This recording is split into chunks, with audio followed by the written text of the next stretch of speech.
Hey, it's Arcsecond. In this video, I'll cover the 7.9 patch notes and how it affects the tier list. So starting off, we have the tank update, and we have Maokai.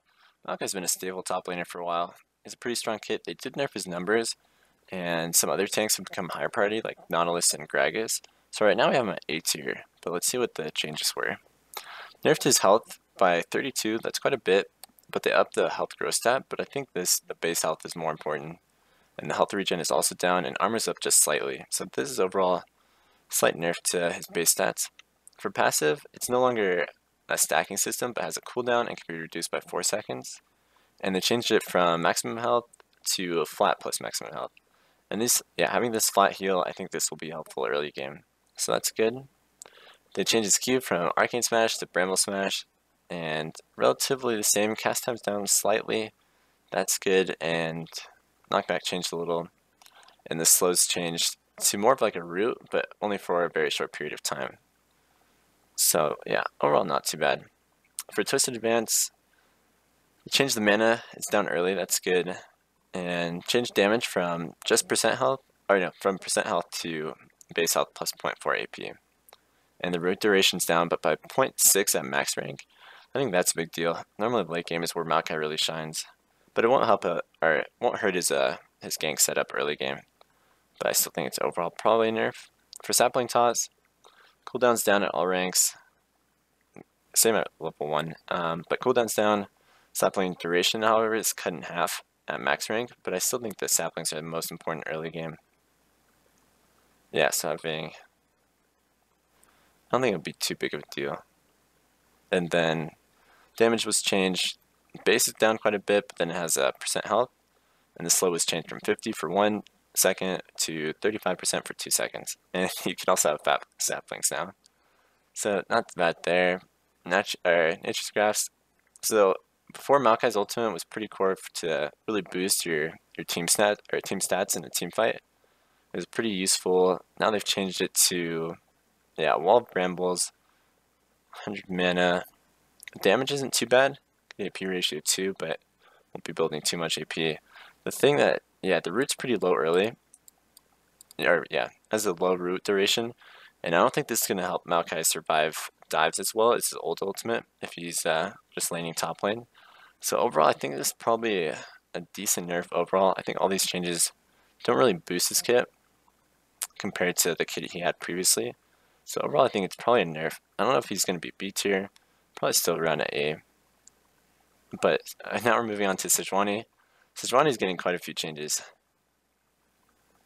And we have her at A tier for jungle right now. And so base stats also changed. Armor's down a little, but the growth is up. Attack range up as well, and attack damage slightly down. Growth stat down a little. Attack speed. The base is down. This is a really important stat though, since attack speed's based on it. But the growth stat's up by quite a bit. These changes, I think they even each other out pretty well. I think it's probably about the same. But now going into this passive, Frost Armor, it looks pretty strong. Doubling your resistances and then adding 100 extra. I feel like this will pretty much be immunity coming in. Doesn't last that long, and then on top of that there's Icebreaker. 20% of target's maximum health is pretty good, and it's at level 14. Some of the health items are being changed. There's going to be less health in the game overall, but still 20% is a lot. So I like this new passive. It's pretty strong. It could bring Sejuani into the meta so far. But then Q, mana's down a little. It's good, and cooldown's down. That's really nice. But then damage was lowered, and the knockup was lowered. So the changes are fairly similar. And also the knockup AoE was removed. Probably about the same. Winter's Wrath. We have so swing or mace, and can apply a few hits, and now it should be a little bit more it'll be easier to use and feel more comfortable. So not bad here. For Permafrost,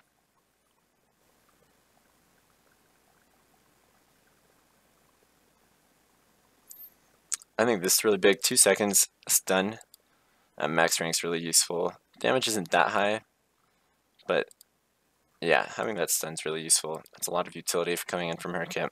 And then Glacial Prison, Sejuani had a pretty good ult before, but this still looks pretty good. Having 2-second storm duration that comes and is slow, that trails behind, and then the damage is also good, 150 to 350, and then also big slow on the explosion. So overall, this looks pretty good. I think Sejuani has some potential. Yeah, decent utility, okay damage. I think, yeah, early game damage might be down a little bit. So like once you can get items, and they changed how Cinderhulk works, so eventually she'll get a fast clear. I'm just not sure if it'll be good enough if she has enough time. The meta right now for jungle is pretty aggressive, a lot of ganking junglers, but yeah, with that passive, she might be able to survive the early game. Okay, so moving on to Zac. Zac's been pretty good. Fallen a little bit out of favor because of the meta, and farming's a little weaker, and just getting as many ganks as possible off is really rewarding right now. So, Soul Division, base stats, pretty much the same, pass the same. But his Q's changed, and his Q didn't feel that useful before. It didn't feel that good to use. So they're changing it. It looks pretty good. You'll now have your arms stretch out, and you can collide enemies together. And the damage isn't bad if you can deal 260. Cooldown's not bad either. So I think I like this new change to his Q. W is the same, and then E, Elastic Slingshot. It's really important for getting out of the early game, trading and ganking. This is normally what you'd use to max first. So they changed it so the time you have to cancel, it's a little bit down, but it felt like you had to really, like this was the 1.5 seconds felt really long. So I don't think this is a big change. But the damage being down by 40 could hurt, and then the knockup being down or cut in half, I think that's a big deal. So I'm not sure about these changes. And then they change his ultimate. This looks decent. He'll come in as a ball, and the slow should be helpful, and then I think it'll also be more reliable to get the knockups the way you want. So I think this could be good. Yeah, but I think the big change is still the E, and I'm not sure how much better this new ultimate's going to be. The Q looks good too. I think the changes aren't bad. I'm not sure if it's going to be enough though. Yeah, again, it's just like they're losing, and it feels like the tanks are losing some damage early, so I'm not sure if they can get to their core items. But now they've added a lot of new items into the game. We have Adaptive Helm, and so this is to try to deal with, so tanks had a really hard time dealing with Stin or DPS mages. They were really prevalent in the meta. So now after the most important stat or unique passive from this item is taking less consecutive damage, or subsequent damage from a spell or the effect, but it's by 15%. 15 is not huge. I think this could be 20, more in line with some of the other reducing effects. I think they changed Randuin's in this patch to 20. But on top of that, we do have some health, and 55 and more. Health is being cut on some other items, so it's good it's in this one. And then, yeah, some CDR and some base health regen. I think this could be useful if you have, something like Rumble Top and any DPS mid. I think this item has some potential. I think this could be at 20%. I think this item looks pretty cool.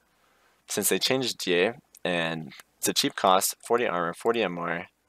At 3 nearby enemy champions, it's doubled, so you have 80, so it's pretty gold efficient, and then you also have this active, which looks really strong. For 4 seconds grow in size, you get bonus health equal to 40%, and then if you have 3 enemy champions nearby, it's 100%. Your damage is reduced, and yeah, but I think having something like this is still really useful. I think you can use it as like an Aegis, almost like Hourglass too. And I think there are quite a few champions who could benefit from this effect. But again, a lot of tanks feels like there's going to be a little bit less damage on them. So I'm not sure if they can actually deal with some of the sustained damage champions. But I think they're going to be good against assassins. So they changed Sunfire Cape, Bomb Cinder, and Cinderhulk. So now it has a smaller radius. I think that's a pretty big nerf. And armor is up, but health is down. They're removing some health from a lot of items in this patch. I think that's overall nerf. I think health is overall a better stat than having an extra 10 armor. And then the burn damage to champions is down by a good amount, but then more to minions by quite a bit. So you have a fast clear and fast push once you complete this item, but your dueling will be weaker. But yeah, but you might be able to get more items quicker. But overall, I think it's still a nerf, especially just since the burn radius is down. And then for Spirit Visage, again, more health is being cut off. MR's up, and then healing's up. So for some champions, like Zac, and I forgot to mention on his E, it now drops a blob. So he'll have more healing, so this item will be even better on him probably. It's not bad. Spectral Scowl, a lot of champions would just sit on this item. So I like that they're kind of nerfing the MR by 5. Make it incentivize players to complete the item more. Dead Man's Plate, again, health is being cut, armor's up, and they changed it to 20 momentum stacks. I'll have to see how this feels in game. But again, losing health, I think it's still probably a nerf. For randoms, they made this more situational. They're changing crit items, buffing them slightly. So they upped the critical strike damage reduction up by 10%, but this item lost a lot of health, 150. So I think it's going to be more situational. They also changed it slow, but I don't think this is a big deal. 30, yeah, I don't think it's a big deal. I just think losing that much health could hurt the item. So unless they have a lot of crit champions, I'm not sure how useful it would be. So yeah, it's okay. Warmox isn't bought that often. Again, some health is coming off, but still one of the, compared to some of the other items now, it's going to be some of the most health you can get. And losing 250 health for an extra 2% max health regen, I think that's not bad. So overall, yeah, I think the item's doing better, but I'm still not sure if it has a place in the meta to be built. And then Banshee's Veil and Abyss Scepter, these are my favorite changes of probably of the patch. So they're changing, I asked about this, I'm pretty sure the cost is supposed to be 2,700, and because there's Phoenix, there's Codex, so I think you're also getting 10% CDR, which it doesn't state. But it no longer has health, and yeah, you have 70 AP, and compared to Abyssal, yeah, you're up 10 AP. The magic resist is down, but I thought on the reason why Abyssal Scepter is so hard to, or felt bad in mid lane, is like too much MR. The passive doesn't give you enough. Yeah, it's not good enough on its own, just you having the item. So I really like this change because now with the Abyssal Scepter, they changed it to a tank item. Also grants health, which is good, and the stats look decent. And now you can have a situation where full AP comps are going to be a little bit easier to pull off. Because before, if a carry champion had built it, they also had to complete Void Staff, so it's really hard to build both items. So if you have like a Lace Jungle who wants Void, and then something like Victor, maybe mid, who also wants Void. But now you can have, if you have Gragas top, he can build it. So I really like this change. And then back to this item. Yeah, I really like the changes that what they did with this item. So now you have a carry mid lane item. Since before, none of the MR items felt that good. Athene's was built situationally on some champions, but still more of a support item, and then Abyssal felt kind of the same way, but now you have an actual carry item for mid. I'm not sure if it's good enough to rush. I believe that an item like this scales better throughout the game, but the stats still look pretty good. I'm excited to try it out. And then Guardian Angel, they changed it. I like how, since they added some MR items, I like that it removed it, and then they removed the MR from the item. Armor's down, but now you have attack damage on this on this item. And then they also changed the revive from maximum health to base health. So it looks like this item is going to be more for carry champions. You have it, probably a lot of 80 carries are going to buy it. Stuff like Kha'Zix, Zed, Fiora probably. And it looks pretty good. Serix Gauge, they did something similar with the maximum health and bonus health. But the item's still fairly the same. Base attack damage is up, so that's nice. But I think overall, it's still in a similar situation. Thoren Shield was changed. I think this is a big change. But I heard that the basic attack dealing 5 damage on hit is only to minions. Otherwise, I think this item would be pretty broken. It still looks pretty strong because they nerfed the. Or this is like a buff. Yeah, this is definitely a buff. They changed it to 400 gold. Because in the meta, having potions early is so valuable. A lot of time, AD carries are going longsword 3 pots, even Boots is bought sometimes to get 4 potions. So now you get an extra potion to start with. And then you have a ton of health regen, this passive to push quicker, possibly deal more damage to champions. And then also a ton of health regen if you're taking damage from an enemy champion. So I think this could be a go-to item for a lot of champions in a lot of lanes. Could be built top mid ADC. We'll have to see, but it looks pretty strong. Blade of the Rune King nerfed slightly, But then Death Stance, Bloodthirster, and Hydra all up the AD's up by 5. And damage deferred is also up. So not that bad. I still think Blight's going to be a good item. And then change the critical strike items. Cost is down on Infinity Edge, that's nice. Zeal's down. Might see, yeah, champions like Yasuo. Not a lot of champions, but yeah, just a buff, a flat buff. Hurricane was changed slightly. So the on-hit damage no longer grants, yeah, from the on-hit from a Hurricane. Doesn't grant the on-hit damage anymore. Secondary bolt damage is up though from 25 to 40. Probably about even. It's probably better on some champions now. Yeah, and slightly worse on others. Rapid fire cannon.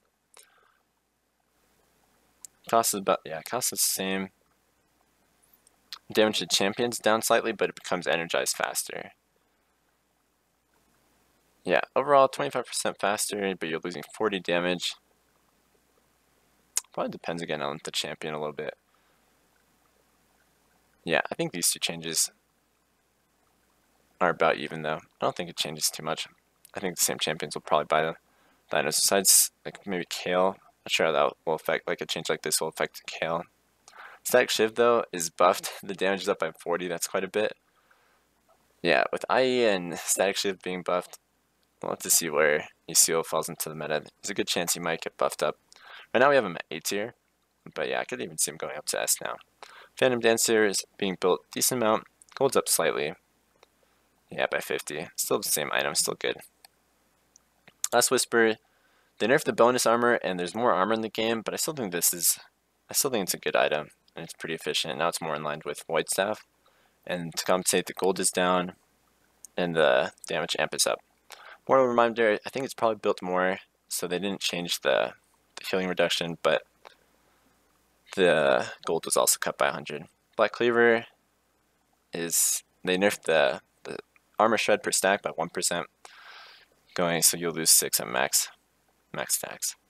But still a good item. Probably, yeah. Built very, very often, or was built very often.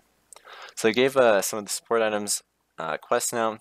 This one looks interesting for a coin. Yeah, quest reward. Then you get an extra, or you get a skill point when consumed. And so that has quite a few uses, especially for supports when they need their levels.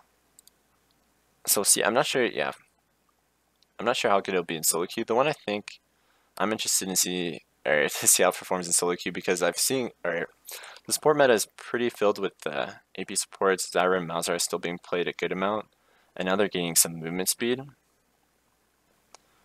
Yeah, from their quest, or from the Frostwind quest.